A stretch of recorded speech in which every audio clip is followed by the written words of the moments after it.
Hi అండి. అందరూ ఎలా ఉన్నారు? బాగున్నారా? Very good. అయితే ఈరోజు మీకు కొన్ని టిప్పులు చెప్పాలనుకుంటున్నాను.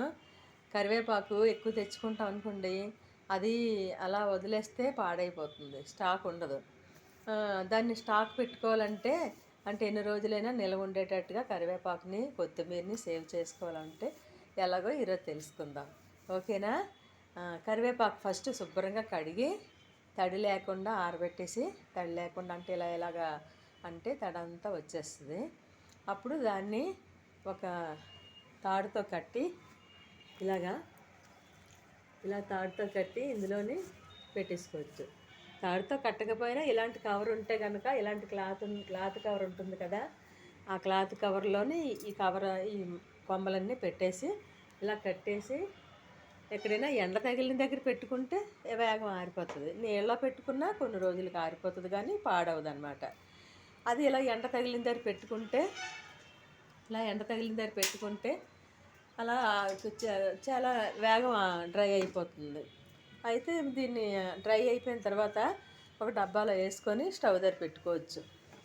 ఇలాగా ఇంకా కలర్ మారదు. అంటే పచ్చి కరివేపాకు అంత కలర్ లేకపోయినా మరీ నల్లగా అయితే అవ్వదు, గ్రీనిష్గా ఉంటుంది. దీన్ని మనం స్టవ్ దగ్గర వంటల్లో వాడుకుంటే స్మెల్ చక్కగా స్మెల్ కూడా పోదు. మంచి కరివేపాకు అయితే మంచి వాసనే వస్తుంది ఎప్పుడు కూడా.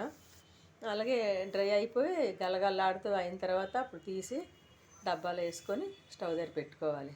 ఓకే అండి. అందరూ ఈ టిప్ నచ్చితే మీ కామెంట్స్ నాకు తెలియచేయండి.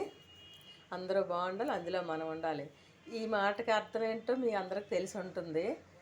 కొంతమంది ఒక అతను కామెంట్ చేశాడు ఇలా అంటున్నానని.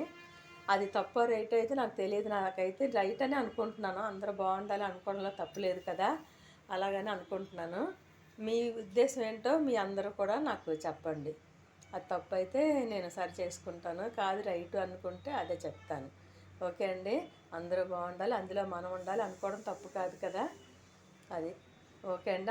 అందరూ హాయ్ అండి. అందరికీ బాయ్ అండి.